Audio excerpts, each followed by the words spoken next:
I will start by saying thank you very much for the warm welcome. And I heard someone saying, we taking Mikud back. We taking Mikud back.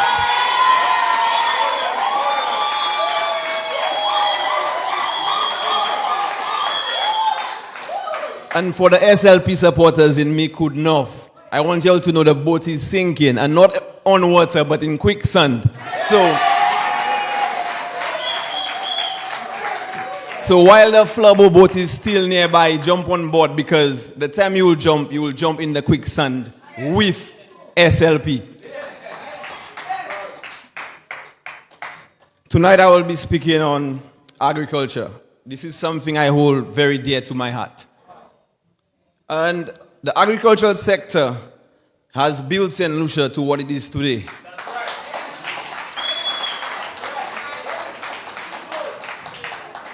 And UWP believes that agriculture is crucial, and it's a fundamental instrument in the quest for St. Lucia to bring back development. It also reduces unemployment, reduces poverty, and it generates income. And this is why we can see that St. Lucia right now is in hell on earth as a result of the neglect by the SLP administration.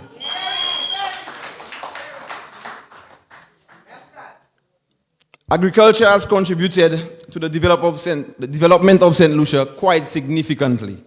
Back in the days when bananas were deemed to be green gold,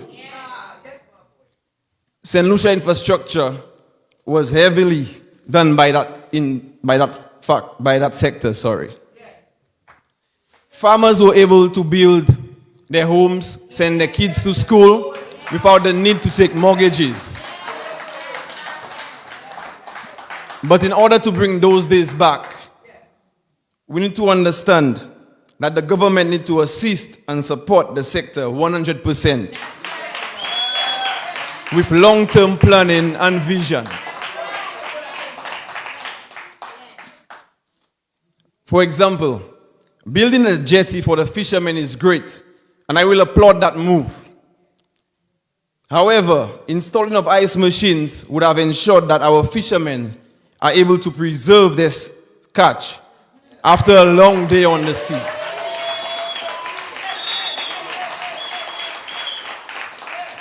This will reduce the heartache of our fishermen trying to locate ice in the event they call hotels, and the hotels are filled. There would be no need for them to go out and sell their catch on the price, or in other words, go low, as they call it. So something as simple as ice machines can make a tremendous difference in the lives of our fishermen. Now, speaking from experience, I must say, when you help genuinely, you will know how to help. And when you help just to save your seat, you will still help, and you will do it the wrong way.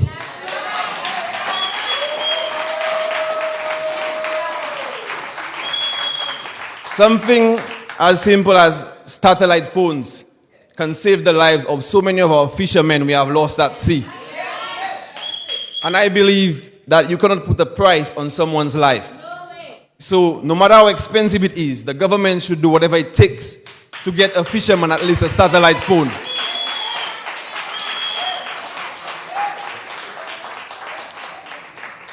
Because when a fisherman leaves his family at 5 in the morning and go out there at sea, not knowing how they will get back in times of distress, a simple satellite phone can save the lives of all our fishermen who have been lost at sea.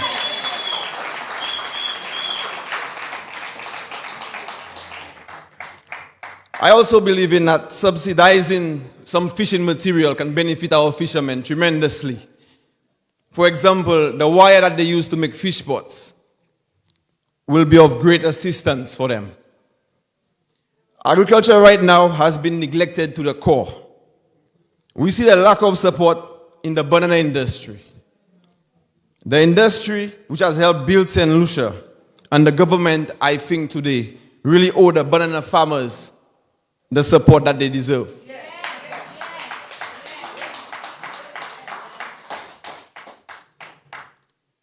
The government has provided over 100 workers, and they have been deployed to assist the agricultural sector, which I will applaud. But this too has preferential treatment. Our banana farmers haven't received not one worker. And there are certain workers who are labor supporters who have in excess of 6 workers working daily on their farms. Now I will say it again, speaking from experience. If you don't know how to help and you do it just to save your seat, you will do it the wrong way. For example, I've seen so many farmers where a husband and a wife looks after 5 acres of bananas and plantains. And on harvesting days, it's impossible for them to harvest the entire field. Just giving those farmers 5 workers 1 day in the week on harvesting days would be of tremendous help to those farmers.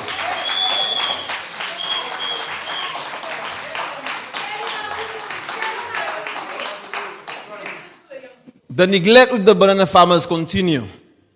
And I was waiting for a day like today so I can talk about this. The boxes crisis.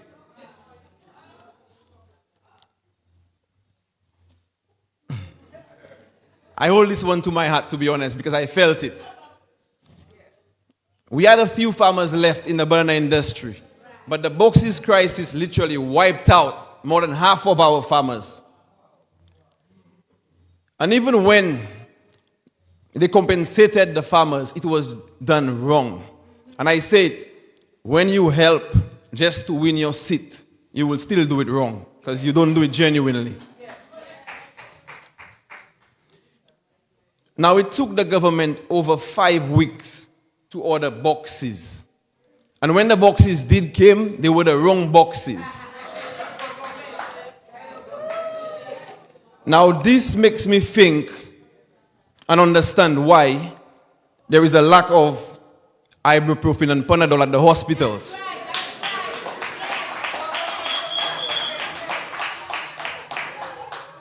And when incompetence is at this level in our government, it forces introverts like myself to come out and speak. In other words, moun ki pa yeme mic ni pou vin nou vin pale, la yo we gouvernement ka fe bêtise apre ya.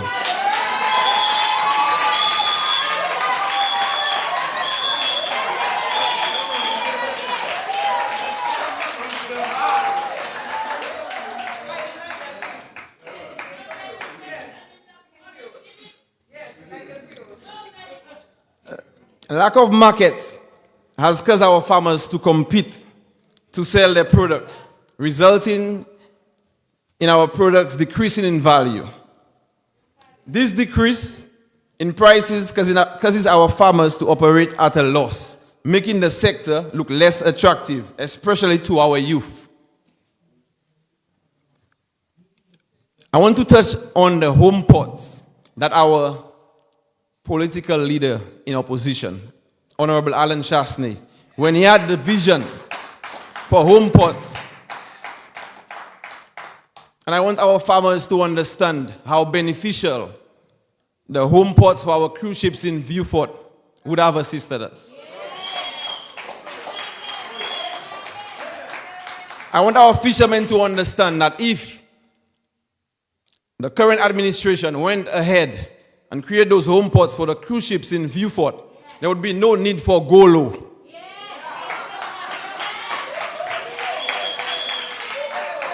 This would have opened up a new niche for our agricultural sector in St. Lucia, which is unimaginable.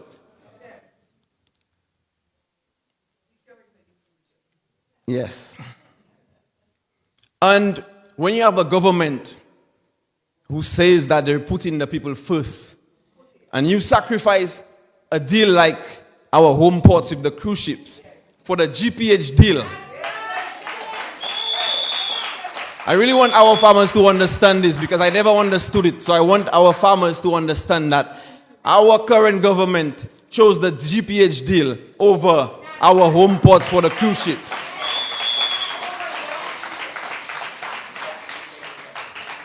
And the funny thing about the GPH deal is that our government chose to rent our ports and castries for in excess of 30 years. And scientifically speaking, the life expectancy of human beings is about 80 years. So whoever made those deals will be dead and gone, and they knew that. So that means they never thought about our future. They know that they would be dead, so they just took those deals. And it makes me ask myself, what was in it for them? Whether or not these same ministers got a cut and probably has an apartment in Dubai or even Mayfair in London.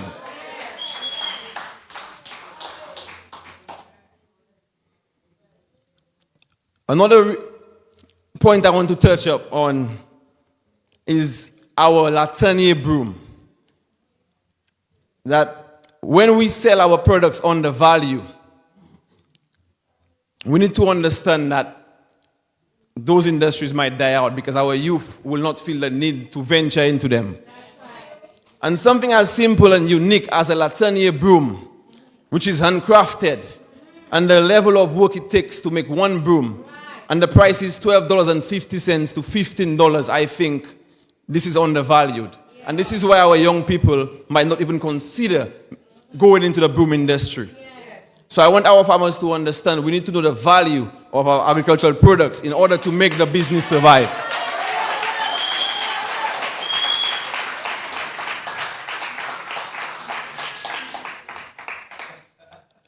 I want to end by saying farmers became heroes during COVID-19 under UWP. And if COVID were to come again, or World War III were to happen, God forbid, it would be such a heartbreak to know that we would be starving in St. Lucia. Yes. Yes.